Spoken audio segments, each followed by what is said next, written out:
दोस्तों, आज की कहानी एक सच्ची घटना पर आधारित है। एक हंसता खेलता परिवार था। परिवार बहुत प्रेम से रह रहा था कि कुदरत का कहर बरपा। पिताजी का असमय निधन हो गया। पीछे बच गई माँ और उनका अकेला बेटा। पिता की तहे दिल की इच्छा थी कि उनका बेटा बड़ा होकर डॉक्टर बने। पिता के देहावसान के पश्चात मां पर अपने बच्चे का सारा दायित्व आ गया था। उसे रह रहकर अपने पति की ख्वाहिश याद आती। मां सोती तब भी उसे अपने पति के शब्द याद आते। उसने ठान लिया कि वो अपने पति की इच्छा पूरी करेगी और अपने बच्चे को डॉक्टर बनाएगी। बेटे का भविष्य बनाने के लिए वह लोगों के यहाँ काम करने लगी। जो आमदनी होती उससे वो अपने बच्चे को पढ़ाती लिखाती।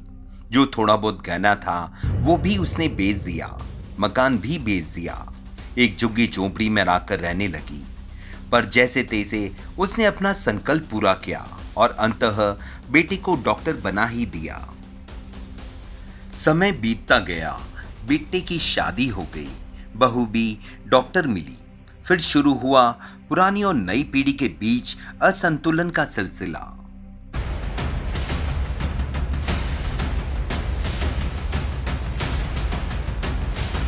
सास को बहू का रहन सहन रास न आया तो कभी माँ जी कह दिया करती, बेटा सर ढक लो। बहू को ये टोका टोकी पसंद न आई और बहू ने फैसला ले लिया कि वह अब सास के साथ नहीं रहेगी। बहू ने गुस्से में अपने पति से कहा, मैं अब इस घर में किसी भी हालत में नहीं रहूंगी। आप या तो माँ जी को अलग करो या मुझे। बेटे ने पत्नी को समझाने की लाख कोशिश की। कुछ तो सोचो, मेरी माँ ने मेरे लिए कितनी कुर्बानियां दी हैं, कितनी कठिनाइयों से मुझे पाला पोसा और डॉक्टर बनाया। आज मेरी जो भी हैसियत है उसमें मेरी माँ का ही हाथ है। पर बहू न मानी। बेटे को आखिरकार बहू के आगे झुकना ही पड़ा। आखिर बीबी का गुलाम जो ठहरा। मां को अपना घर में पहुंचाया गया। बहू भी साथ छोड़ने आई। बेटे ने मां से कहा, मां तुम यहीं वृद्धाश्रम में रहो। यहाँ काफी बूढ़े लोग रहते हैं। यहाँ तुम्हारा मन भी लग जाएगा। मैं कभी कभी आता रहूंगा। तुम्हें कोई तकलीफ ना हो इसलिए मैं तुम्हें हर महीने 500 रुपए भी भिजवाता रहूंगा।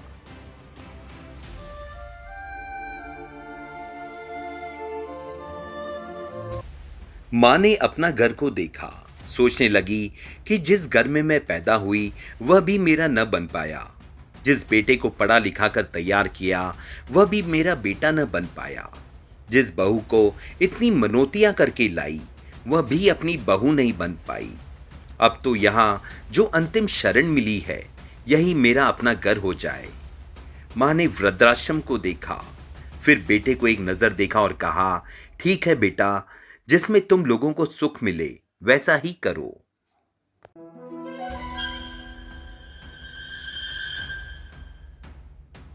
मां वृद्धाश्रम में रहने लगी।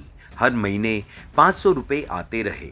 बेटा 6 महीने में एक आध बार मिलने आ जाया करता था तो कभी कभार बहू रानी भी लोक लाजवश वहां चली आती।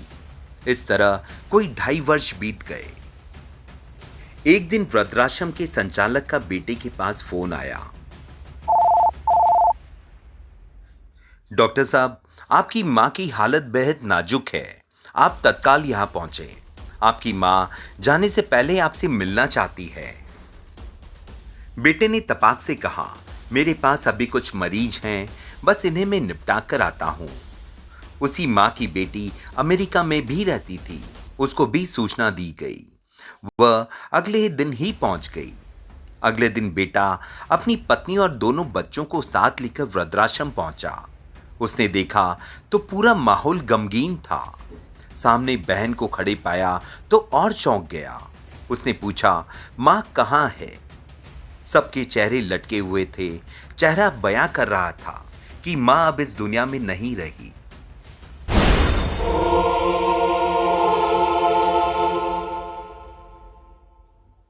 बेटे को अपनी गलती का एहसास हुआ। उसे अपना अतीत याद आ गया। उसे लगा उसने अपनी मां के साथ ठीक व्यवहार नहीं किया। वो आगे बढ़ा तो देखा सामने सफेद चादर में लिपटी मां की लाश पड़ी थी।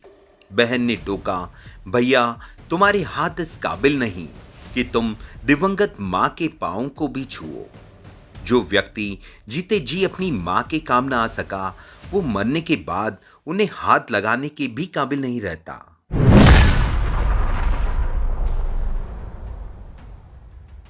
बहन की इस कटाक्ष भरी बोली को सुनकर आक्रोश भरी निगाहों से बहन को देखने लगा। उसने वृद्धाश्रम के संचालक से पूछा, क्या आखिरी सांस लेने से पहले मां ने मुझे याद किया था? संचालक ने दर्द भरी आवाज में कहा, डॉक्टर साहब, पिछले 2.5 सालों से तुम्हारी मां केवल और केवल तुम्हें ही याद करती रही। मरने से पहले भी उसकी यही अंतिम इच्छा थी कि वह मरने से पहले अपने बेटे का मुंह देख ले। लेकिन तुम न तो आए, न तुम्हारी कोई इच्छा थी आने की। हाँ, तुम्हारी मां ने जाने से पहले तुम्हारे लिए 2 लिफाफे दिए हैं। बेटे ने दोनों लिफाफे हाथ में लिए। एक लिफाफा पतला था और एक लिफाफा मोटा। पहले बेटे ने पतला लिफाफा खोला, जिसमें मां का एक खत था। मेरे प्यारे बेटे, आखिर तुम आ ही गए। मुझे विश्वास था कि तुम जरूर आओगे। जब मैं एक खत लिखवा रही हूं तो मैं अपनी अंतिम भावना व्यक्त कर रही हूं कि मैं मरने से पहले तुम्हारी शक्ल जरूर देखूं।